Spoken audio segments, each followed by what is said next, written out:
¿Cuál es el tema, amados hermanos? La grandeza de Dios. El texto bíblico, un solo versículo, primer libro de Reyes, capítulo 8, versículo 27. ¿Qué dice el versículo 27 del capítulo 8 del primer libro de Reyes? Ahí está. Pero, ¿es verdad que Dios morará sobre la tierra? He aquí que los cielos de los cielos no te pueden contener, cuanto menos esta casa que yo he edificado. Eso fue lo que dijo Salomón el día de la dedicación del templo. Oremos. Amado Dios y Padre bueno, estamos agradecidos, Dios mío, porque nos permite este día exhortar a la iglesia para que se sienta desafiada a ver la grandeza tuya, mi Señor, y ver la grandeza de Dios en Él mismo y no en las cosas visibles que, aunque ostentosas, muchas veces no reflejan en nada la gloria de Dios. Dios mío, tú eres grande en ti mismo, no necesitas ser representado con nada ni nadie. Tu grandeza es suficiente para impactar nuestra vida y nuestro corazón, y Dios mío, causarnos adoración por lo grande y maravilloso que tú eres y has sido con nosotros. Te alabamos, Señor, y te bendecimos. Que esta palabra, mi Dios, sea guiada por el poder de tu Espíritu Santo, para que puedas, tu pueblo, estar edificado en una verdad fundamental bíblica, que es la grandeza de Dios. Y todo sea, mi Dios, para gloria y honra de tu precioso nombre, en Cristo Jesús. Amén y amén. El asunto que a Salomón le cautivaba acá es que Dios mismo fue el que diseñó el templo donde él iba a habitar. El templo de la ciudad de Jerusalén, la construcción más gloriosa de la antigüedad por la cantidad de oro y materiales preciosos que ese templo tenía.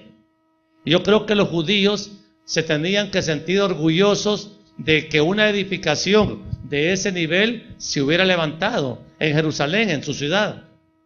Pero, amados hermanos, Salomón, que en ese tiempo era un hombre espiritual que oía la voz de Dios y entendía y obedecía las instrucciones de Dios, le pregunta al final al Señor. Bueno, el templo sin duda era una maravilla arquitectónica de la antigüedad, pero él decía, ¿y cómo Dios, con todo lo ostentoso y glorioso materialmente que este templo es, cómo Dios va a habitar en este lugar que manos humanas han hecho? Y amados hermanos, me encanta ahí se nota la sabiduría de Salomón, que no se dejó impresionar por lo ostentoso que era el templo que Dios mismo le había dicho que hiciera, sino que él alcanzaba a ver que la gloria de Dios era infinitamente mayor que ese templo bellísimo que él había construido. Y es que, amados hermanos, una de las razones por las que el hombre inventa religiones es la ceguera obstinada que el hombre tiene para ver la grandeza de Dios. La gente, hermanos, ha levantado en todas las religiones, aún las religiones cristianas, templos, catedrales, pero cosas realmente bellísimas. Creo que las mejores obras arquitectónicas que se han construido son templos religiosos, y son claramente visibles y muy decorados desde lejos. Se cuenta que allí en Marruecos está una mezquita musulmana que es probablemente la mayor edificación islámica que se ha construido. Pero oigan, es una cosa que la Basílica de San Pedro, que está en Roma, se queda chiquita a la par de esa edificación. no solo por el tamaño, sino que por el lujo que tiene. Pero amados hermanos, nosotros tenemos que entender claramente como cristianos que las obras gloriosas del hombre o lo que el hombre hace en ninguna forma van a reflejar ni cercanamente la grandeza de Dios. ¿Entiende eso? Mire, amado, el apóstol Pablo, que era un hombre que andaba bien aterrizado espiritualmente, cuando llegó a Atenas en su viaje misionero, Atenas era la cuna cultural e intelectual de Grecia. Y ahí se topó él con hombres sabios, filósofos, que empezaron a hablar con él para que le hablara del Dios no conocido. Pero ¿cómo le describió Pablo a ese Dios no conocido? Hechos 17:24. Mire lo que dice la Escritura. El Dios, dice, que hizo el mundo y todas las cosas que en él hay, siendo Señor del cielo y de la tierra, que dice ahí, no habita en templos hechos por manos humanas, ni es honrado por manos de hombres, como si necesitase de algo, pues Él es quien da a todos vida y aliento y todas las cosas. Se entiende la lectura, ¿verdad? ¿Qué necesidad tiene Dios de que se le dedique un templo majestuoso hoy? Sí, el templo donde mora el Espíritu Santo no son esos grandes edificios religiosos. ¿Cuál es el templo hoy? Somos nosotros. Así dice, mire, léalo usted mismo, 1 Corintios 3, 16 al 18. Dice la Biblia, ¿no sabéis que sois templo de Dios y que el Espíritu de Dios mora en vosotros? Si alguno destruyere el templo de Dios, Dios le destruirá a él, porque el templo de Dios, el cual sois vosotros, santo es. Bueno, y ahí vamos a esto, amados hermanos. ¿Será cierto? Yo preguntaría a ustedes, ¿será cierto que el Espíritu Santo, que es Dios, va a morar en este cuerpo de muerte? ¿Será cierto eso? ¿Será cierto que este vaso de barro que un día va a perecer y va a ir a la sepultura va a ser la casa donde habite el Espíritu Santo hoy? ¿Es cierto eso? ¿Quiénes lo creen? Hermano, por eso dice la Escritura que el templo somos nosotros y que este templo es santo, y en este templo sí habita la gloria de Dios. Y eso, amados hermanos, es difícil de creer y entender para la razón humana. Este es un asunto de fe. Es un asunto que lo creo porque está claramente declarado en la Escritura. Pero, amados, lo cierto es que la humanidad entera desconoce absolutamente que la grandeza de Dios, toda la plenitud de Dios está morando en los que hemos sido constituidos verdaderos hijos de Dios. ¿Estoy hablando claro? Entonces, hermanos, fíjense bien, nosotros tenemos que reconocer que es peligroso, ya que Dios dice, no habita en templos religiosos, sino que habita en el cuerpo de los hijos. Entonces, reconocemos como peligroso concederle grandeza divina a algún hombre. Mire, hermano, ¿cuál es el primer mandamiento en el libro de Éxodo? No tendrás dioses ajenos delante de mí. Y claramente la Escritura dice que Dios es celoso. Dios no admite que a alguien se le conceda divinidad o reconocimiento de grandeza a cosas creadas, hombre. Mire, ahorita el espectáculo de Panamá, en cuanto a la visita de Francisco, el Papa, hermano, causa indignación espiritual ver que esas mares de gente le están rindiendo culto a un hombre. Están rindiéndole culto y le están dando una reverencia como que el hombre fuera Dios. Eso, amados, es un anatema. Eso no puede ser admitido para ninguno de nosotros como algo verdaderamente digno de Dios. Más bien es ofensivo para Dios cuando la gente le rinde culto o grandeza divina a hombres. Hombres que son famosos, hombres que son influyentes, deportistas, cantantes, políticos, gente de mucha plata, se les reconoce grandeza. Me acuerdo hace años que murió este cantante Michael Jackson. Mi hermano dice, el mundo está de luto. Murió el más grande de todos. Así hubo un titular. Y nos se reunieron en un lugar allá en San Salvador, que no es ni siquiera el país de este hombre que murió. Y vamos a rendirle tributo a este gran personaje. Pregunta, ¿será pecado eso? ¿O no será pecado? ¿Qué creen ustedes? Hermano, miren, esas alabanzas que le rinden a deportistas porque meten un gol o anotan una canasta, hermano, mire, ok, se celebra la habilidad, por supuesto, deportiva de cualquier atleta, pero no se le puede rendir culto, ¿entiende? Vaya, se reconoce el liderazgo político de algunos personajes que sí merecen un reconocimiento, pero no se les puede rendir culto, no lo merecen. Son hombres como nosotros, ¿sí? Entonces no tenemos que rendirle culto a hombres, porque al rendirle culto a hombres estamos ignorando la grandeza de Dios. Así es que ya no le ande besando la mano a nadie, hermano. ¿Ok? ¿Dónde está puesta su confianza? ¿En quién está puesta su confianza? ¿A quién le apuesta su futuro? Porque, hermanos, todas estas cosas uno tiene que meditarlas. Y no le digo que no vaya a votar. Claro que hay que ir a votar. Pero, amados, en ninguna forma usted diga, con este nos vamos a componer. Este hombre sí vale la pena. Este sí. Mire, hermano, si no conoce a Dios y no tiene a Cristo, es imposible que pueda hacer algo.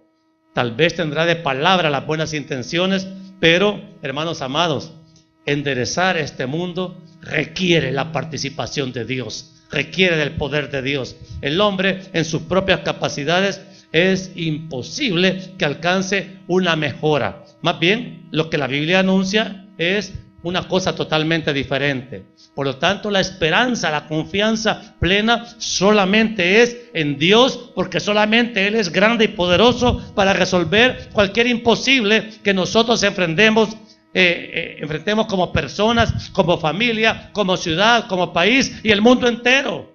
¿Usted cree que el mundo es grande para el Señor?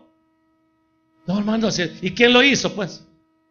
Entonces no tengamos en reconocimiento elevado a las cosas del mundo, porque no merecen, hermano, no pueden. En Isaías 55, versículos 8 y 9, dijo el Señor, porque mis pensamientos no son vuestros pensamientos, ni vuestros caminos mis caminos, dijo el Señor. Como son más altos los cielos que la tierra, así son mis caminos más altos que vuestros caminos, y mis pensamientos más que vuestros pensamientos. ¿Cree usted eso, amado? ¿Quién tiene más altura intelectual?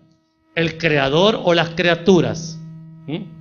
No nos comparemos siquiera a la grandeza del pensamiento que Dios tiene. Hay caminos que al hombre le parecen derechos, dice el proverbio, pero su final es de muerte. Porque, amados, el único que nos va a guiar por el camino perfecto y santo, que nos va a llevar a una victoria total, es el camino angosto que el Señor dijo que teníamos que transitar. Por ahí es. El hombre dice, no, si es por aquí, no, y se burlan de los cristianos porque tenemos normas espirituales elevadas que nos obligan a creer que negarnos a nosotros mismos es la clave para ser victoriosos. Amados hermanos, los hombres piensan cosas vanas, los hombres piensan cosas carnales, los hombres piensan cosas terrenales, pasajeras, y los hombres se engrandecen ellos mismos. Miren, hay niñas tan lindas que realmente necesitan verse en un espejo bien grueso para que resista el espejo la gloria de su belleza.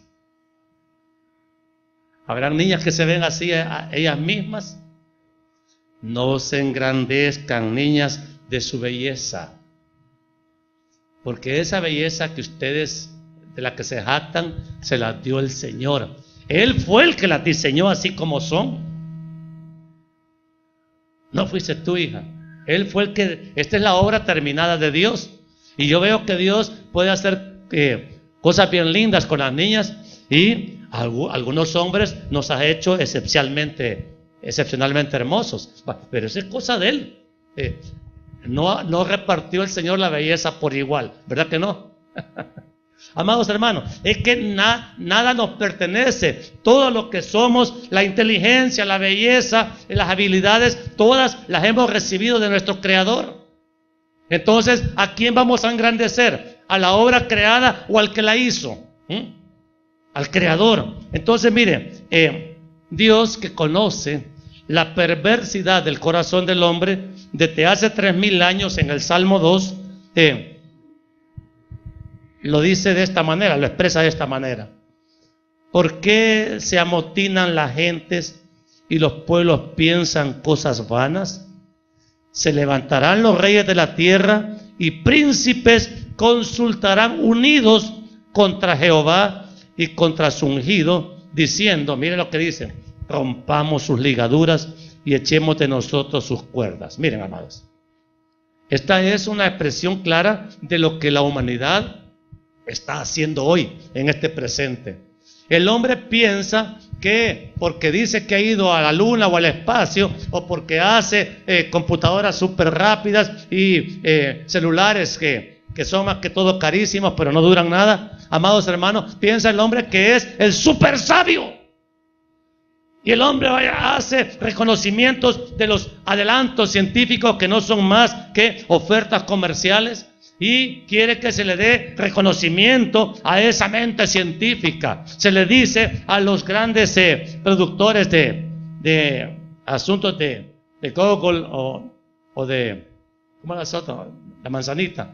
A los fundadores de esas empresas se les idolatra, se les adora. Amados, si ellos no han hecho nada más que apostarle a una idea, y hay un aparato tecnológico que les ayuda. Y el hombre ha llegado a hacer cosas que realmente parecen ser asombrosas. Pero, amados hermanos, ¿quién le dio la inteligencia al hombre? Dios. Entonces el grande nunca va a ser el hombre, sino que el grande siempre va a ser Dios. Pero como el hombre no quiere entender eso, ¿qué va a hacer el Señor? Versículos 4 o 5. El que mora en los cielos, dice, se reirá. El Señor se burlará de ellos. Luego hablará a ellos en su furor, y los turbará con su ira. ¿Sabe por qué va a reaccionar Dios de esa manera? Porque, amados hermanos, con nadie comparte Dios su gloria. La gloria solo es para Él. Y cuando Dios desde las alturas ve cómo el hombre le rinde culto al mismo hombre, oiga, no espere que Dios no reaccione, hombre. Estamos provocando la ira de Dios, y la ira de Dios ya está profetizada que va a caer en esta tierra, ¿o no? Viene la ira de Dios, y amado, y va a ser injusto Dios porque castigue al mundo con su ira. No, porque el mundo está ciego ante a querer ver la grandeza de Dios. Miren, ¿y sabe qué es todo lo que le impide al hombre ver la grandeza de Dios? Una sola palabra hay: es el pecado. El pecado no nos permite ver ni la existencia de Dios, ni el amor de Dios, ni mucho menos la gloria de Dios. En Romanos 1:18 la Escritura habla de la culpabilidad del hombre. Y esto, amados, es mejor que lo entendamos bien, porque dice: porque la ira de Dios se revela ¿desde cuándo? Desde el cielo, contra toda impiedad e injusticia de los hombres, que detienen con injusticia la verdad. Oiga bien, porque lo que de Dios se conoce les es manifiesto, pues Dios se lo manifestó. Nadie, el más pagano de los paganos, el más ateo de los ateos, aquellos hombres que dicen claramente Dios no existe. Mire, hubo un filósofo alemán que dijo, escribió un libro, ¿sabe cómo se llamaba? Dios está muerto. Insolente, por no decir otra palabra. Y lo triste es que media humanidad le aplaudió a ese blasfemo la grosería que había dicho.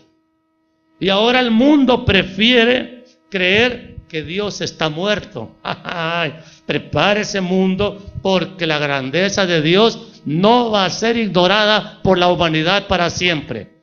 Y de hecho Dios nos muestra la grandeza de su amor a diario, a diario.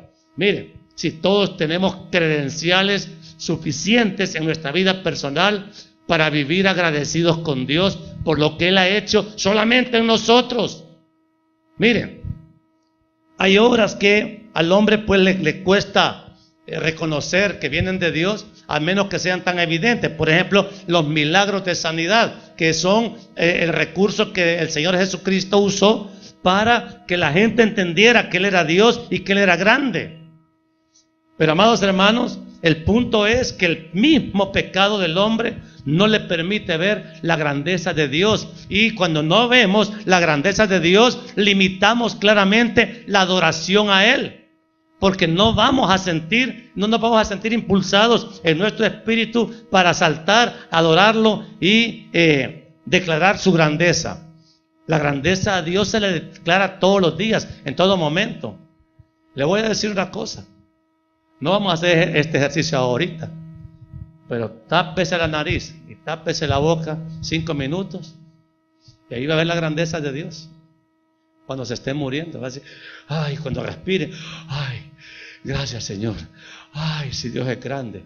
Tenemos que esperar a que pase eso para reconocer la grandeza de Dios. No, hombre, si Dios es grande, mire, porque nos tiene vivos, entre otras cosas. Dios es grande porque, mire, ¿quién tiene la potencia para mover el universo de la manera que lo hace? Dicen que el sol es infinitamente más grande que la tierra. ¿Y quién lo hace girar? ¿Quién hace girar la luna? ¿Quién mueve los astros?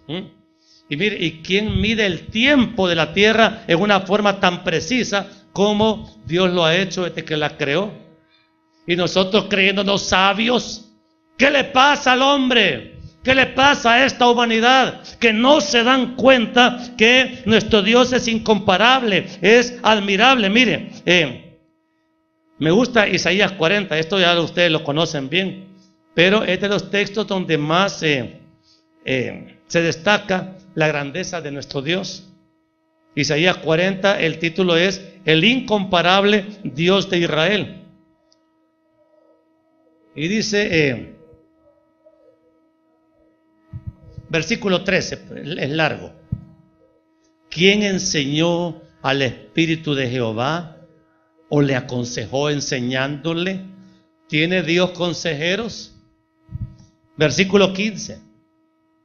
He aquí que las naciones le son como la gota de agua que cae del cubo, y como menudo polvo en las balanzas le son estimadas. He aquí que hace desaparecer las islas como polvo. Oiga bien, todas las naciones como son delante de Él, como una gotita, como una gotita.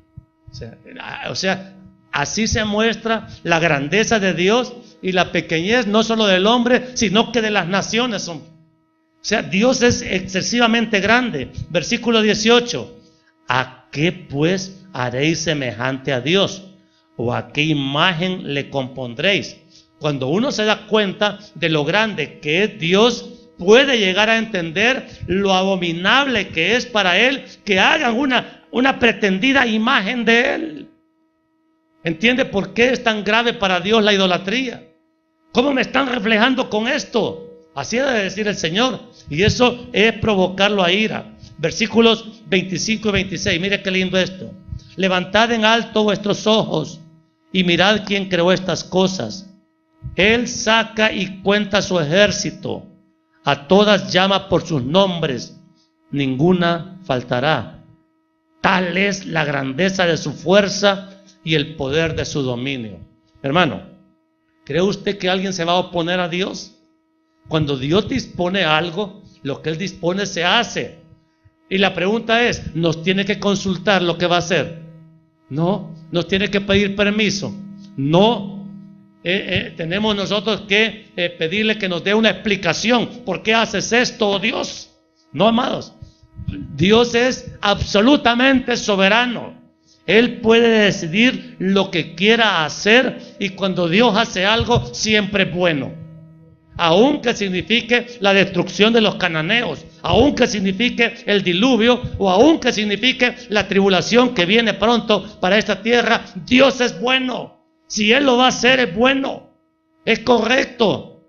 Y si nos toca morir en un juicio de Dios, es porque nos quisimos hacer nosotros los buenos, queriéndolo engañar a Él. Hermano, es mejor ser humildes. Cuando uno ve la grandeza del poder de Dios, de la santidad de Dios, de la justicia de Dios, ¿cuál es la mejor posición que podemos adoptar delante de Él? Humillaos pues bajo la poderosa mano de Dios, dice Pedro, y Él los va a exaltar. Cuando Dios se exalta a un hombre, a una mujer, nadie te va a humillar, pero lo primero que hay que hacer es humillarse uno, ¿sí? Porque delante de Él, mire, más vale hacerle caso. Él tiene mandamientos, Él tiene reglas. O sea, Él tiene un libro completo que nos instruye en cuanto a cómo tenemos que vivir. Y esto no tiene discusión. Si Él dice, no matarás, pues ¿qué tenemos que hacer nosotros? No matar. Pero primera de Juan dice que aquel que abomina en su corazón a su hermano es homicida. Entonces, amados hermanos, tenemos que tener mucho cuidado en cuanto a lo que Dios nos está enseñando. Porque Israel, a quien Isaías le dio esta palabra, mostró un desconocimiento total de la grandeza de Dios, habiendo ellos recibido el testimonio de la palabra y de la historia. Este pueblo se acordaba que el Señor los había sacado con victoria de Egipto y los hizo cruzar en seco el Mar Rojo. Y sin embargo, ahora les está Dios recordando que Él es el incomparable, Él es el todopoderoso. Miren, el pleno conocimiento de la grandeza de Dios, realmente con estos ojos carnales difícilmente lo vamos a ver. El pleno conocimiento de la grandeza de Dios es un asunto de fe, de creer que Él es grande, de creerlo. El fundamento, Hebreos 11, 1 al 3 dice: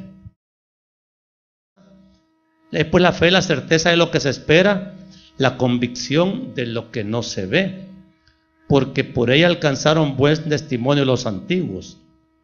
Por la fe entendemos haber sido constituido el universo por la palabra de Dios, de modo que lo que no se ve, de que lo que se ve fue hecho de lo que no se veía. Y el versículo 5, pero sin fe es imposible agradar a Dios, porque es necesario que el que se acerca a Dios crea que le hay y que es galardonador de los que le buscan. Ok, yo creo que hay Dios, dicen muchos, pero oigan bien, el gran problema es que lo vemos chiquito, lo vemos minúsculo, poco poderoso, poco amoroso, poco justo. No le vemos al Señor la plenitud de los atributos que Él tiene, porque, amados hermanos, nos falta fe. Y nos falta fe porque vivimos muy conectados con el pecado. El pecado, lo primero que mata en el creyente es la fe. Y en vez de fe, lo que vamos a tener son dudas. Dudas de que Dios es grande, de que Dios es bueno, de que Dios es poderoso. ¿Sí? Entonces, hermanos, ¿por qué tienen esas dudas? ¿Por qué tan poca pasión por las cosas de Dios? Porque hay pecado. Hay pecado. El pecado no permite disfrutar a Dios y creer en su grandeza, en su omnipotencia y todos los atributos que Él tiene. ¿Cómo testificaremos, amados hermanos, que creemos que Dios es grande? Porque esto, amados, es fácil decirlo. No, yo creo que Dios es grande. Y basta con decirlo. Yo creo que hay que testificarlo, hay que demostrar que yo realmente creo que Dios es grande. Cuando creemos en la grandeza de Dios, miren, cuando creemos en la grandeza de Dios, no vemos grande a ningún hombre. Así. Ni al novio, ni al esposo, ni a la novia. No. Dios es súper mayor en grandeza que todo lo que nosotros vemos. ¿Sí? Entonces, es cierto, está bonito y todo. Pero no, Dios es mucho mayor que ella. Y mayor que él. ¿Sí? Así es la cosa. ¿Cuánto ama uno a sus hijos? Dios es mayor que ellos, hija. ¿Sí? Y hermanos, para que no estemos haciendo comparaciones, miren, solo tenemos que ver grande a Dios. Hay gente que ve grande a hombres y eso, amados, es simplemente pecado, es un anatema. No le conceda a ningún hombre superpoderes. Mire, Superman no existe, es una ficción humana que quiere hacer creer a la humanidad que hay hombres extraordinarios, supercapaces, superpoderosos. Eso es mentira, hombre. No hay un solo ser humano superhombre, no lo hay. ¿Entiende eso? No hay, mire, como ya no basta un superhombre, hoy hay supergirl. Entonces, y es la niña todopoderosa que puede con sus rayos láser destruir todo lo que esté enfrente. Eso es mentira, una falacia. Hollywood ha contribuido mucho para que la humanidad entera disminuya su entendimiento de la grandeza de Dios. Cualquier cosa que usted haga con juegos de video, todo es mentira, todo es ficción, todo es falso, pues. Pero la grandeza de Dios sí es verdadera. Amado hermano, otra evidencia con la que testifica que cree que Dios es grande es la confianza que tiene en su palabra. Aquí. La Biblia es la palabra inspirada de Dios, ¿sí? Ok. Por tanto, no hay, oiga bien, no hay conocimiento superior a ella. No hay. Por ejemplo, amados, el Corán es un libro sagrado para los musulmanes. La Biblia es superior en todo al Corán.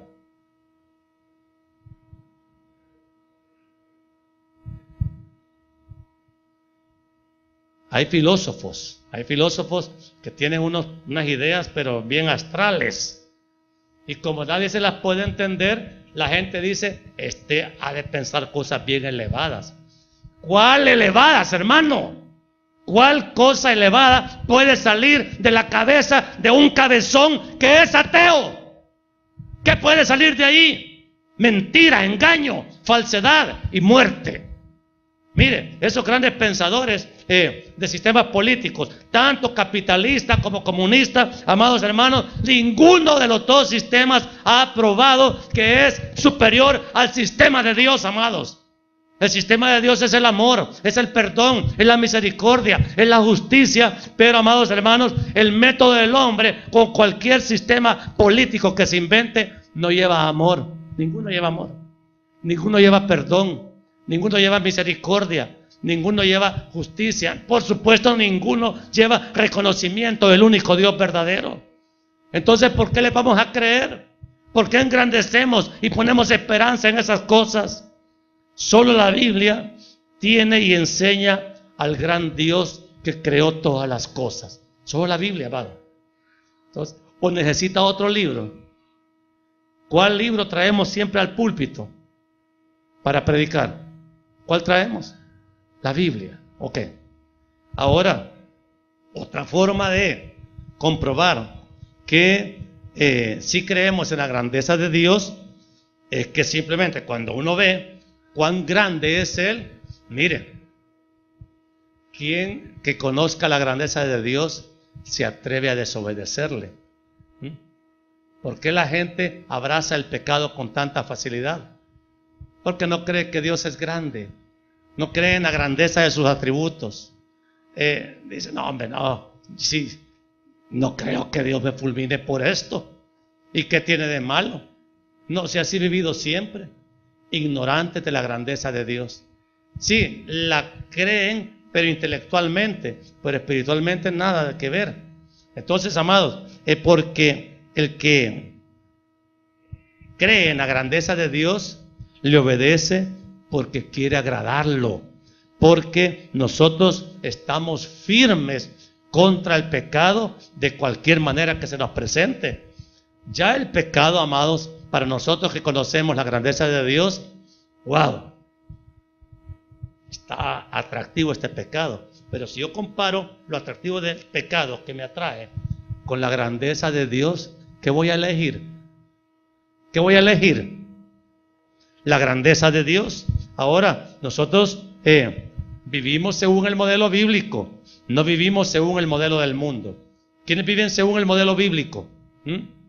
Y empiezan a disfrutar más y más la grandeza de Dios. Miren, entonces la pregunta consecuente a lo que les acabo de decir ¿es normal entonces que el mundo no vea la grandeza de Dios? ¿Es normal?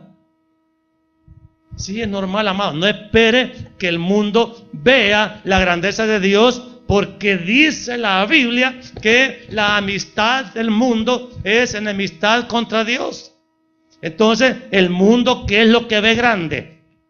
Ahí en el mundo lo grande es el dinero, es la belleza, es la inteligencia humana y son los principios humanos pecaminosos. Pero, amados, esa gente que vive así, háblele de la grandeza de Dios y ¿qué te van a decir? Estás loco, ahí quédate con tu Dios. Nunca le han dicho eso. Gente a la que usted le ha hablado del Señor, a mí sí. Estás loco, y vos de verdad crees en eso. Oh, chica, te hiciste bien fanático. Viejos amigos de colegio, te hiciste bien fanático. ¿Será fanatismo reconocerle la grandeza a Dios? ¿Será fanatismo? No, amados. Lo crea el mundo o no, Dios es grande en Él mismo y, hermanos, nosotros ya no tenemos capacidad para engrandecer a ningún hombre, a ninguna religión, porque, amados, todo eso es humano y nosotros ya trascendimos a lo eterno. Nosotros, oiga bien, hace tiempos, antes de conocer a Cristo, nosotros conocimos el pecado, ¿o no? Conocimos el pecado y lo practicamos. Pero ahora que estamos en Cristo, miren lo que dice Colosenses 3, 5 al 7. Esta es una declaración que vale la pena que usted la tome en cuenta. Versículo 5. Haced morir pues lo terrenal en vosotros, fornicación, impureza, pasiones desordenadas, malos deseos y avaricias, que es idolatría.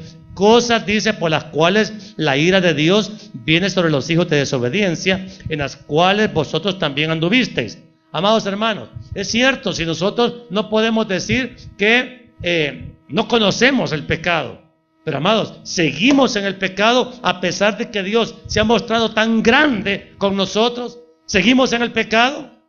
Y amados hermanos, miren, quiero decir una cosa. Ya no, uno cada vez va perdiendo admiración por las cosas terrenales. O sea, lo que antes nos apantallaba, ahora las cosas terrenales no le parece que ya son como, sí, son bonitas, pero ya no me apantallan. Porque ahora entre más conozco a Dios y más soy consciente de su grandeza en todos sus atributos, hermano, ¿qué belleza puede tener el mundo contra la belleza de Dios? ¿Hay comparación? No hay comparación. Pero, amados hermanos, ya para ir terminando, el profeta Isaías, cuando anunció a Cristo, en Isaías 9:6, él dijo: y será su nombre admirable, consejero, príncipe de paz. ¿Recuerdan esa cita? Será su nombre admirable, consejero, Dios fuerte, Padre eterno, príncipe de paz. ¿Por qué es admirable Cristo? ¿Alcanzamos a ver por qué Cristo es digno de admiración? Amados hermanos, el hecho de que Jesús, nuestro Señor, haya bajado de los cielos, es hacerse hombre, cosa que nadie jamás hizo ni va a hacer, amados, es una prueba clara de su condición de digno de admiración. Nosotros admiramos a Cristo por habernos salvado de una condenación que de fábrica ya la teníamos segura, y ahora hemos creído en Él y ahora somos salvos. Nada hay más alto que Él. Él es el poderoso, Él es el perfecto. Volviendo al versículo de apoyo para este mensaje, hermano, Salomón, yo creo que él mismo se ha de haber ido impactado de ver la gloria que ese templo tenía. Pero ¿se acuerda cuando la gloria de Dios llenó ese templo? ¿Qué pasó? Nadie podía entrar. Cuando la gloria de Dios llenó ese templo, no se podía entrar. ¿Por qué? Entonces, ¿qué vieron con más claridad los sacerdotes que estaban ahí ministrando? ¿La grandeza del templo o la grandeza de la gloria de Dios? Hermano, eso ahora se nos concede a los creyentes a través de la obra del Espíritu Santo en nosotros. Solo por el Espíritu nosotros vamos a ser capaces de gozarnos en extremo por la grandeza de Dios. Y amados hermanos, no estoy hablando de posiciones fanáticas o emocionalistas. Los seres humanos somos emocionales, pero el emocionalismo es el desorden ya que las emociones provocan. Nosotros somos emocionales y dentro de la iglesia puede haber experiencias emocionales a causa de la manifestación de la gloria de Dios, de la grandeza de Dios. Entonces, en un avivamiento espiritual como el que anhelamos, estamos seguros de que vamos a humillarnos delante de Dios, porque el Espíritu Santo nos va a testificar de la grandeza del Dios que hemos conocido por medio de la fe en nuestro amado Salvador Jesucristo. ¿Quiénes quieren disfrutar eso? ¿Quiénes lo esperan? ¿Quiénes creen que eso va a suceder? Hermanos, porque ya llegamos a puntos de la historia de la iglesia que nadie espera ya una manifestación del poder del Espíritu Santo. Muchos ni la quieren. Nosotros sí, hermanos. Creemos que el Señor nos va a visitar y vamos a tener que pagar un precio. Pero no importa, porque yo quiero ver la gloria de Dios. No te he dicho, le dijo el Señor a la hermana de Lázaro, que si crees, verás la gloria de Dios.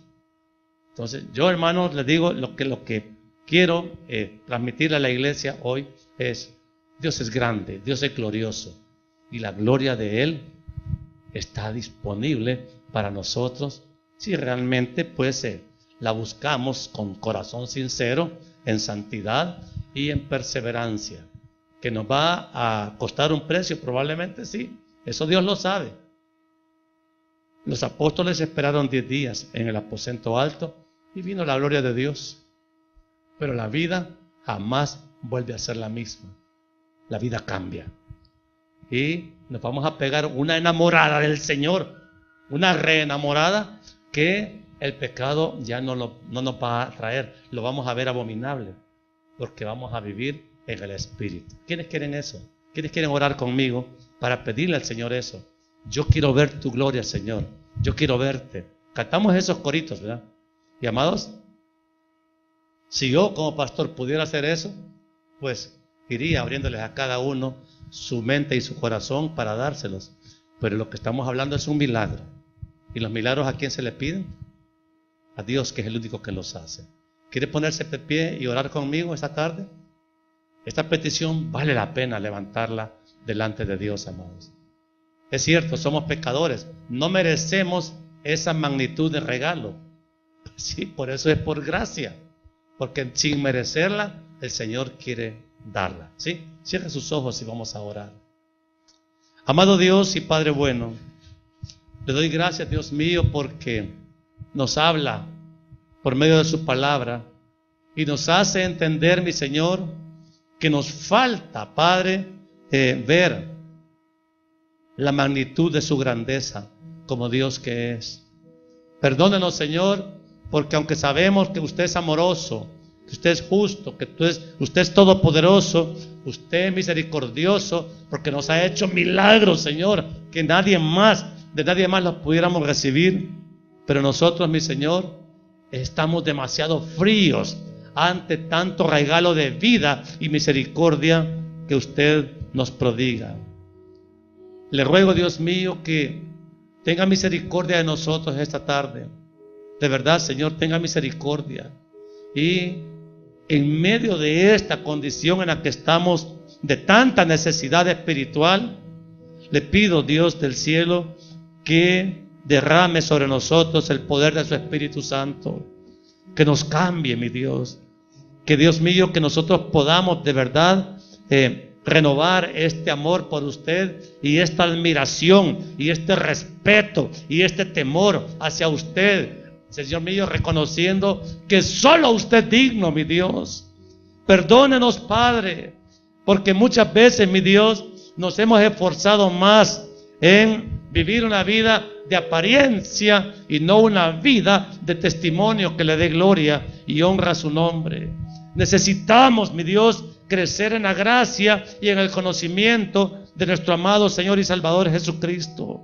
Necesitamos, mi Dios, despertar a la realidad espiritual que ahora, mi Dios, esta ciudad vive y aún nuestra vida personal está sufriendo, porque dedicamos demasiado poco